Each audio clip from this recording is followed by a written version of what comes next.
hermanos, buenas noches. Dios les bendiga a cada uno de ustedes. Vamos de inmediato a la palabra de Dios, al libro de Lucas, el Evangelio según Lucas, el capítulo número 24, donde tuvimos la lectura devocional. Allí vamos a estar por un tiempecito. Gloria a Dios que nos da la oportunidad de estar en su casa, amados hermanos. Realmente tuvimos una hermosa lluvia en gran parte del día y esto es una bendición de parte de Dios. La lluvia tan refrescante, tan mojada como dice alguien, y eso es parte de las bendiciones de Dios. Vamos a orar y en esta noche vamos a hablar bajo el título Cristo vive, la verdad que destruye la religión y salva al pecador. Ese es el título de este mensaje. Oremos. Padre bueno, Padre amoroso, que vives y reinas por los siglos de los siglos. Señor, gracias porque nos das la oportunidad de estar en tu casa. Gracias, mi Señor, porque el tiempo climático pues nos fue favorable para que podamos asistir, para que podamos estar acá. Sabemos, Señor, que aunque se transmite a través de las redes sociales, pero esto, Señor, no se asemeja a poder estar de manera presencial. La experiencia en este sentido es totalmente diferente. Gracias, Padre, también porque en lo particular me das tu palabra para que pueda hablarla en esta noche una vez más. Señor, como siempre te pido, necesito de ti esta noche. No como un cliché, sino, Señor, porque no hay ninguna suficiencia en mí. No hay nada que me haga poder hablar con denuedo, sino ser usado por tu Santo Espíritu. Úsame, Señor, en esta noche, que yo pueda ser el instrumento humano que tú utilices y que tu palabra, Padre, sea la que en esta noche pueda reinar. Los amigos que puedan escucharla, lo más importante, Señor, para ellos es que puedan conocerte como único y suficiente Salvador. Habla, Señor, en esta noche. Que el tiempo que estemos aquí de pies pueda servir para edificación a tu pueblo, a aquellos que ya somos cristianos, pero también, Señor, para salvación a aquellos que aún no te conocen y puedan escuchar ya sea aquí o a través de las redes. En el nombre de Cristo Jesús. Amén. Cristo vive, la verdad que destruye la religión y salva al pecador.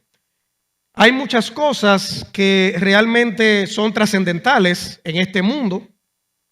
Desde el punto de vista de la historia, hay muchos sucesos o muchos hechos históricos que realmente son trascendentales en la historia. Hablar, por ejemplo, de la Segunda Guerra Mundial, por citar algo, esto es algo trascendental por todo lo que sucedió allí, como el tablero geopolítico, como se dice, pues cambió con esto allí. Hay otros más. Sin embargo, ningún suceso en la historia de la humanidad equivale ni siquiera en un puntito a la resurrección de Cristo Jesús. Trascendental esto para el cristiano. La resurrección de Cristo tiene implicaciones para el cristiano, pero sobre todo, estimado amigo, implicaciones para el no cristiano. La resurrección. Ciertamente la resurrección es importante, la muerte de Cristo Jesús es importante. Si Cristo no hubiese muerto, pues obviamente no había necesidad de resucitar, ¿verdad que no? Pero la muerte, que es algo, como veíamos esta mañana, natural en todo ser humano, y que a menos que Cristo venga, todos los que estamos aquí en esta noche la vamos a experimentar, pero la resurrección de Cristo Jesús es totalmente trascendental. Sabemos que desde el punto de vista de la tradición, esta semana que hoy es un día para la tradición importante, ¿verdad? Le llaman el Domingo de Resurrección, así le llaman. Pero a más que un día que tenga ese nombre, lo que sí nosotros estamos de acuerdo y que está registrado en la palabra de Dios es que Cristo murió como él mismo había dicho que sucedería, pero no obstante a esto, él resucitó como también él mismo dijo que sucedería. Y esto ha sido trascendental para la humanidad. Cada año en esta temporada, la famosa Semana Santa, pues nuestro país se detiene, sobre todo ya llegando al fin de semana, el comercio, las empresas, las instituciones se detienen. Hay muchas instituciones que se detienen desde iniciar la semana. Y pues hay una serie de cosas, de prácticas religiosas, hay recogimiento de algunas personas, porque esto es un desastre. Hablar de Semana Santa es hablar de accidentes, es hablar de intoxicación, es hablar de todo lo que va en contra a la palabra santa, ¿verdad que sí? Si usted ve las estadísticas, realmente ha sido muy duro todas las personas que han muerto. Sobre todo personas que mueren en francachela, con intoxicaciones de alcohol, etcétera. Pero la gente dice que esa es la manera en cómo adora y agrada a Dios. La gente se involucra en diferentes actividades religiosas, que yo voy a visitar la iglesia, que voy a entrar con unos ramos, que entonces, o sea, toda una práctica que yo sé que ustedes conocen, que se hace culturalmente, que se hace desde el punto de vista religioso y que lamentablemente, aunque mucha gente lo hace de corazón, o sea, erradamente de corazón, pero lamentablemente nada de esto funciona. Todas esas prácticas religiosas que tiene la gente en toda esta semana es infuncional desde el punto de vista espiritual. Culturalmente, desde el punto de vista de las costumbres, de las tradiciones. No, eso está perfecto. Pero para Dios nada de eso funciona. Nada de eso sirve. Mucha tradición. Pero hay una pregunta que nadie se hace. En medio del alcohol, en medio de la velocidad, en medio de los balnearios, en medio de la bebida, hay una pregunta que la gente no se hace. Hay una pregunta que queda y es la siguiente. Todo lo que se hace en la famosa Semana Santa acerca al hombre a Dios. La gente no se hace esa pregunta. Es muy común ver en las redes sociales mensajes positivos. Algunos religiosos ponen incluso versículos, imágenes que se identifican con asuntos tradicionales, con Cristo, etcétera. Pero eso acerca al ser humano a Dios. Eso hace que Dios se agrade de todo lo que el hombre hace en estos días.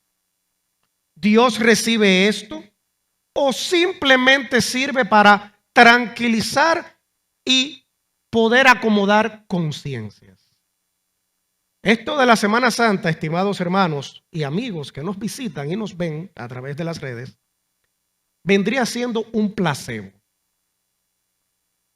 Todos estos rituales tradicionales, toda esta cultura, es un placebo espiritual. La gente aquieta su conciencia. La gente cree que en una semana, estando tranquilo en casa, ahí sin hacer nada, mirando películas que hablan de Cristo, la gente cree que ya con eso tiene el cielo ganado. La gente cree que ya con eso cumplió delante de Dios. La gente cree que en esta semana visitar una iglesia, ya eso le hace cumplir delante de Dios. ¿Cuántas personas, amigo que estás aquí, amiga, nosotros vemos que hasta en las redes sociales publican fotos en una iglesia y cuando salen, usted ve que la foto siguiente a ese estado, por ejemplo, de WhatsApp, son 2 botellas de cerveza chocando de pico. Pero estaba en la iglesia. Y se comieron una hostia o cualquier otra cosa. Pero eso acerca al hombre a Dios. Aún usted pueda venir a esta iglesia o a cualquier otra ¿Cree usted que ya eso le acerca a Dios? ¿Que eso le hace bien espiritualmente a usted?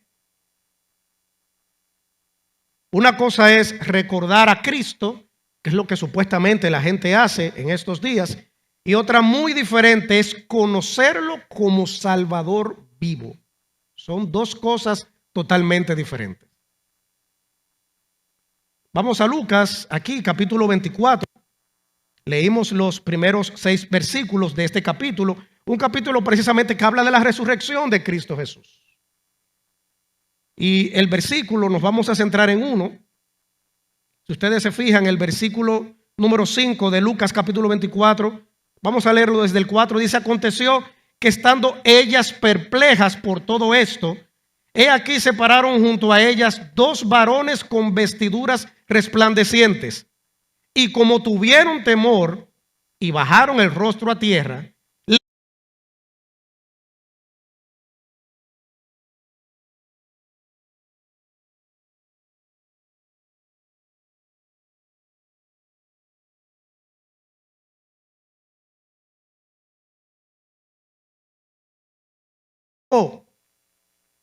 no se quedó en esa tumba oscura, fría, lúgubre, resucitó. Está vivo. Y por eso es que hoy en día el que se acerca entendiendo la necesidad de Cristo en su vida, encuentra a Cristo porque está vivo. ¿Y sabes qué, estimado amigo? Todo aquel o aquella a quien Cristo llega adquiere vida también. Un muerto no puede dar vida, ¿verdad que no? Un muerto está muerto porque carece de vida. Bueno, espiritualmente, a un muerto espiritual, que es el que no tiene a Cristo Jesús, cuando Cristo llega a esa vida, tiene vida. Cuando Cristo llega a ese cadáver espiritual, tiene vida entonces, porque Cristo está vivo. Mire lo que dice el versículo 14 ahí mismo, de 1 Corintios, el capítulo 15. Dice: y si Cristo no resucitó, vana es entonces nuestra predicación, vana es también ¿qué? Vuestra fe. ¿Por qué el evangelio? ¿Por qué el cristianismo es poderoso? Es transformacional. ¿Por qué el evangelio tiene poder para cambiar a una vida? ¿Por qué el evangelio, cuando llega al corazón de una persona, la transforma completamente? Porque la resurrección de Cristo Jesús, dice aquí el versículo 14, le da esa referencia, ese marco de referencia que necesita todo ser humano. La validez del evangelio reside en que Cristo resucitó.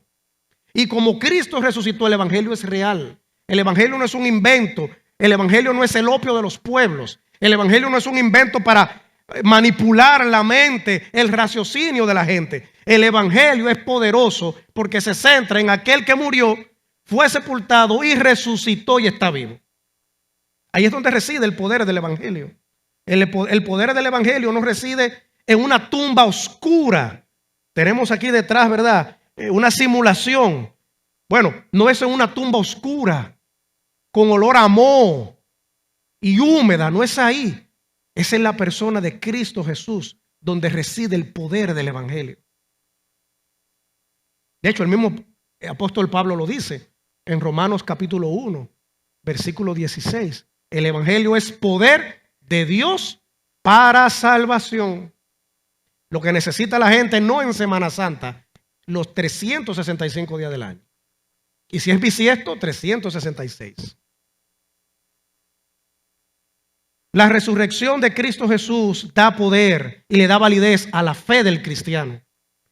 Y hace entender al no cristiano que verdaderamente el evangelio salva. Porque está basado en alguien que murió, no se quedó ahí, sino que resucitó. Sin resurrección no hay evangelio. Sin resurrección no hay salvación. Y sin resurrección no hay esperanza. ¿Escuchó eso, estimado amigo? Si no existe la resurrección, el evangelio se cayó ahí mismo. Si no existiera la resurrección, no hay tampoco salvación. ¿Quién iba a salvar entonces? Si no existiera la resurrección, no hay esperanza. Y la Biblia dice que aquellos que están sin Dios y sin esperanza en el mundo son aquellos que no tienen a Cristo Jesús. El cristiano tiene esperanza. El cristiano no vive una vida desesperanzada y en ansiedad y en estrés. No sé si ustedes, bueno, pienso que sí, porque estuvo en la palestra pública. Hace un par de semanas hubo una joven que tristemente, después de tener aproximadamente 2 años en los tribunales, porque su papá la demandó para que ella no escogiera la eutanasia o el asesinato asistido, porque eso es la eutanasia, aunque suene bonito. Esta joven que pasó por un sinnúmero de cosas, sus padres prácticamente la abandonaron. Luego de eso fue violada incluso. Al ella sentirse tan mal y emocionalmente tan destruida, se tiró de un 5º piso. No se mató, pero quedó entonces cuadraplégica. Y ella quería que le practicaran la eutanasia. ¿Cuánta gente en las redes sociales preguntando, pero ¿dónde está Dios? ¿Pero dónde estuvo Dios que permitió que le pasara eso? ¿Pero dónde está Dios? ¿Dónde estuvo que no la libró de eso? Usted sabe, amigo, que me ve y me escucha, ¿dónde estaba Dios? En el mismo lugar donde está hoy en día. El problema no está en Dios. El problema está en el corazón del ser humano que está lejos de Dios. Esas preguntas se hacen para querer como desprestigiar el evangelio. No, el problema no está en Dios. Que se mataron 15 en un accidente, pero Dios, ¿dónde estabas? En el mismo lugar donde Él está. El problema siempre es el corazón del hombre que está lejos de Dios. El problema no está en Dios. Querer culpar a Dios por las cosas que le pasan al hombre como resultado y consecuencia de su pecado es no aceptar las consecuencias del pecado. Un mundo lejos de Dios no puede querer estar bien con Dios. ¿Qué dice el versículo 17 de 1 Corintios 15 ahí mismo? Y si Cristo no resucitó, vuestra fe es vana, aún estáis en vuestros pecados. Usted ve las implicaciones de la resurrección de Cristo Jesús, que no es simplemente un domingo que se le llame así, sino que fue un hecho sin precedentes. La resurrección no es para emocionar a una persona, es para rescatar al pecador de su condenación. Para eso es la resurrección. No es para ir a una iglesia y decir, salí renovado en este domingo de resurrección. No, es para que usted entienda que usted debe de ser rescatado de su pecado, no conformista con su pecado, que son dos cosas diferentes. La resurrección confirma también que el precio fue pagado. ¿Qué dice Romanos capítulo 4, versículo 25? Poderoso versículo, Romanos capítulo 4, versículo 25. Vamos a leerlo desde el 24. Ahí mismo dice, sino también con respecto a nosotros, a quienes ha de ser contada, esto es, a los que creemos en el que levantó de los muertos a Jesús, que fue lo que hizo Dios. ¿Levantó a quién de dónde? De entre los muertos a Jesús. Eso está hablando de la resurrección de Cristo precisamente. ¿Qué dice el versículo 25 ahora? El cual, hablando de Cristo, el protagonista aquí, dice, fue entregado por nuestras transgresiones, por el pecado de la humanidad, por la maldad del hombre sin Cristo. Dice, y resucitado para nuestra ¿qué? Justificación. Qué poderoso esto. La resurrección significa que el precio justo fue pagado. ¿Y quién pagó eso? ¿Y qué costó ese pago? La sangre de Cristo Jesús. Siempre he dicho, y nunca voy a dejar de decirlo, el ser humano es tan malo, el ser humano es tan depravado que para poder salvar a un pecador se necesitó que el justo Cristo muriera por los injustos, que se derramara la sangre preciosa de Cristo Jesús. Mire a ver si la humanidad no es mala. Que se necesitó a Cristo, el Cordero perfecto, sin mancha, que muriera por la humanidad. ¿Usted cree que el pecado es pequeño entonces? ¿Usted cree que el pecado es una cosa sencilla? ¿Usted cree que el pecado es como dicen muchos? No, porque el ser humano no es malo, es la sociedad que lo corrompe. ¿O por quiénes conforman la sociedad? Los seres humanos. Pero oiga, qué falta de lógica esa.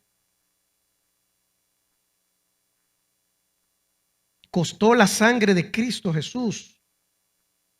Un escritor dice: la cruz fue el pago y la resurrección fue el recibo de ese pago.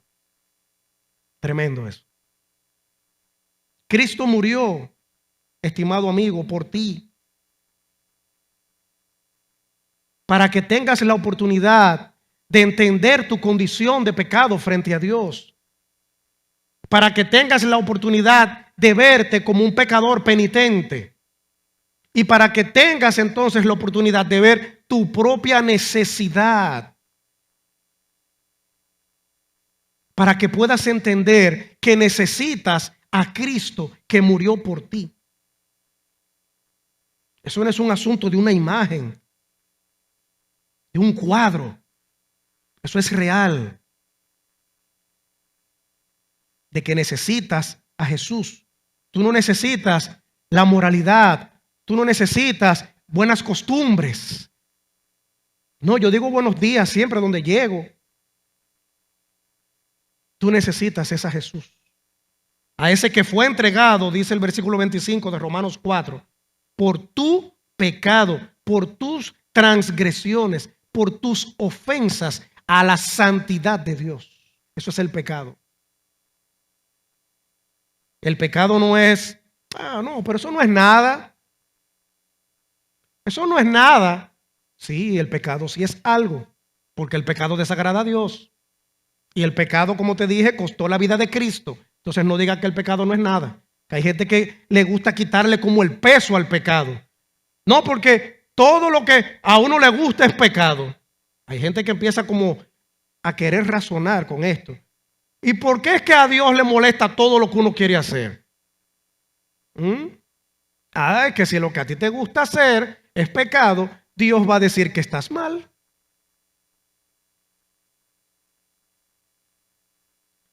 La resurrección destruye la falsa seguridad religiosa. Escucha eso. La resurrección destruye la falsa seguridad religiosa. Mucha gente piensa, yo creo en Dios. Yo respeto. Mire, yo en Semana Santa, yo lo que como es sopa Habana. Mire, yo en Semana Santa, yo no le pongo la boca a una botella de alcohol. Yo hago, mire, lo que yo aprendí desde pequeño, porque mi abuela, y empiezan a hablarle de un árbol genealógico, y que mi tatarabuelo, y que me decía, eso es una falsa seguridad. Y la gente se siente conforme con eso. Ustedes recuerdan, estimados hermanos, cuando Jesús estaba hablándole al joven rico. ¿Cuál respuesta le dio el joven rico a Jesús? Después que él le dijo de que tenía que guardar los mandamientos, etcétera. Todo eso lo he guardado ¿desde cuándo? Desde mi juventud. Otra versión dice desde mi niñez. Él pensaba que estaba bien. Hay mucha gente como el joven rico que tiene una falsa seguridad por lo que hace, por lo que guarda. Nada de eso salva. Efesios el capítulo 2, versículos 8 y 9, dos versículos muy conocidos por todos nosotros. Está hablando de que la salvación precisamente es por gracia. Dice, porque por gracia sois salvos. Y ese medio, ese móvil, ese canal, dice el versículo que es por medio de la fe.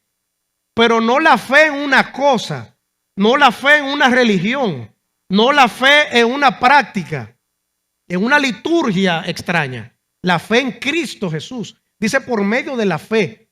¿Y qué dice? No por obras.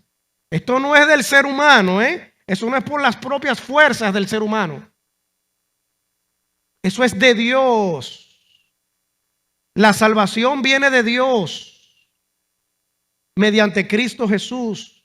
Y el versículo 9 dice, no por obras, no por prácticas, para que no haya en esto vanagloria. Señor, tú tienes que salvarme. Mira, yo hice mucho esto. Tú sabes las veces que yo fui a procesiones. Tú sabes las veces que yo besé cuadros. Tú sabes las veces que yo le cocinaba santo. Mira, a mí nunca me faltó ponerle ahí a San Esperito un moro de habichuelas negras con un pecado en el medio. Eso es lo que la gente le pone. No por obras, para que nadie se gloríe. Esa falsa seguridad no te lleva a nada.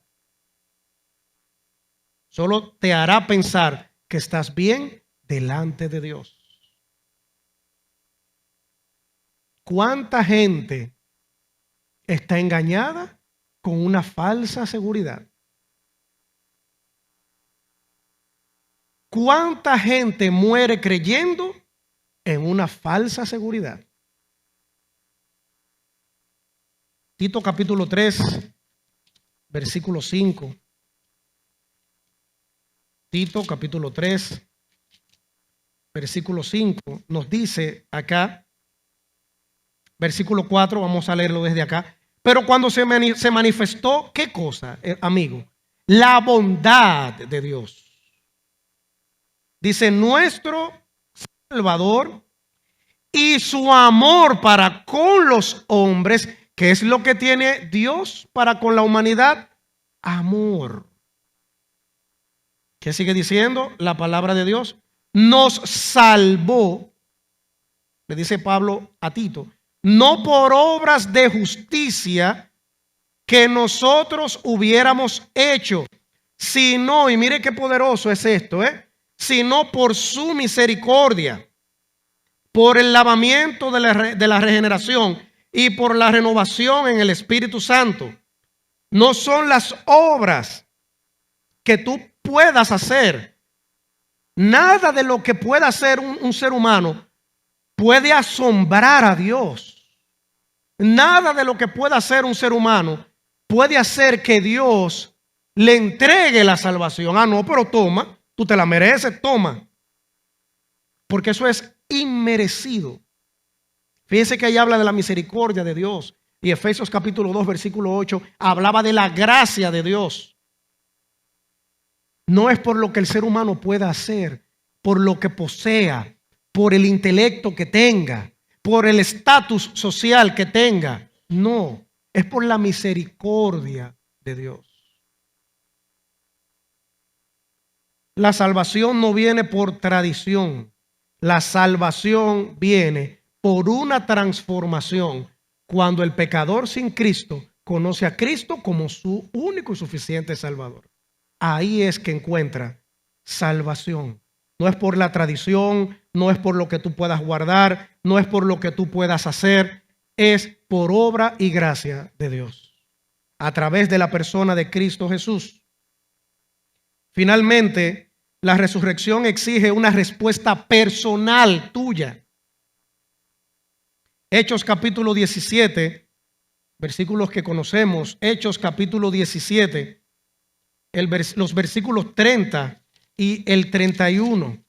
Hechos capítulo 17, versículos 30 y 31 dice, pero Dios, en este poderoso mensaje del apóstol Pablo, cuando estaba en Atenas, en ese contexto, dice, pero Dios, habiendo pasado por alto los tiempos de esta ignorancia, ahora manda a todos los hombres en todo lugar que ¿qué dice ahí? Que se arrepienta. Dice, por cuanto ha establecido un día en el cual juzgará al mundo con justicia por aquel varón a quien designó, dando fe a todos con haberle levantado de los muertos. Hablando de la resurrección, hablando de Cristo Jesús. A todos los hombres en todo lugar. Atomayor del Rey, municipio cabecera de la provincia de Atomayor, forma parte de la expresión en todo lugar. Sí, te está hablando a ti la palabra de Dios. Que te arrepientas. La resurrección prueba que Cristo es el juez, que el juicio vendrá sobre ti si no te arrepientes, pero también que tú como pecador, como pecadora, necesitas la salvación. Es una urgencia la que existe. No es un asunto de que puedes postergarlo. Es un asunto de que entiendas que estás en una urgencia frente a Dios. De que no puedes agradar a Dios por sí solo, por sí sola. De que no puedes comprar tu salvación con alguna acción noble que puedas hacer. En este mundo hay mucha gente que tienen ONG. La mayoría de esa gente adinerada, que son actores, actrices, deportistas, tienen fundaciones. Usted ve millonadas de dólares destinadas a la lucha contra el cáncer, a construir hospitales, una serie de cosas, mire. Y ellos creen que con eso, ya, como decimos popularmente, comí comida, ya. Esto era lo que había que hacer, ya. Yo cumplí con Dios. De nada sirve. De nada sirve. Porque el mecanismo para que una persona sea salva, hemos visto que es a través de Cristo Jesús. Y si tu orgullo por tu pecado te sigue cegando, no vas a ver esa realidad. Porque entonces empieza el yo a hacer un lavado de cerebro. No, pero yo soy bueno. No, pero el que se tiene que arrepentir es el que está preso. No, pero yo nunca he matado a nadie. Y empiezan los yo no, yo no, yo no, yo no, yo no. Y Dios diciendo, tú sí, tú sí, tú sí, tú sí. Eres culpable de pecado. Solo Cristo Jesús salva, porque murió, fue sepultado y al tercer día resucitó. Y es la plataforma donde se sostiene todo el evangelio que se ha predicado, en la resurrección de Cristo Jesús. No en la religiosidad, como te dije al principio, sino en Cristo Jesús. Hoy tú no necesitas, estimado amigo que estás aquí, mejorar tu religión. Tampoco necesitas repetir costumbres, no, porque en mi familia eso se ha enseñado desde que yo era un niño.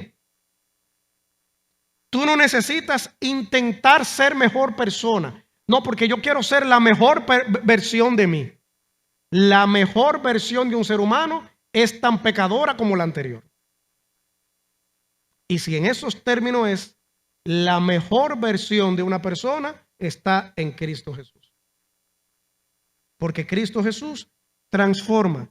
Tú necesitas nacer de nuevo, como te acabamos de decir. Así que, estimado amigo, que estos días no nublen tu entendimiento espiritual, como mucha gente está nublada. Como mucha gente ha pasado tal vez esta semana consagrándose a Dios y mañana todo vuelve a su ritmo. Todo eso que hicieron se olvida porque fue una semana y todo vuelve a la normalidad. Eso es en el mejor de los casos. Porque la mayoría de la gente lo que hace es todo aquello contrario a lo que supuestamente se debe hacer en esta semana. Porque la religiosidad no te salva. Solamente te aleja de Dios y te hace un ser conformista con lo que haces. Escoge esta noche a Cristo Jesús. Vamos a orar. Padre bueno, Padre amoroso, nuevamente venimos ante tu presencia. Gracias, Padre, por tu palabra. Gracias, Padre, porque realmente tu evangelio se basa en la resurrección de Cristo Jesús.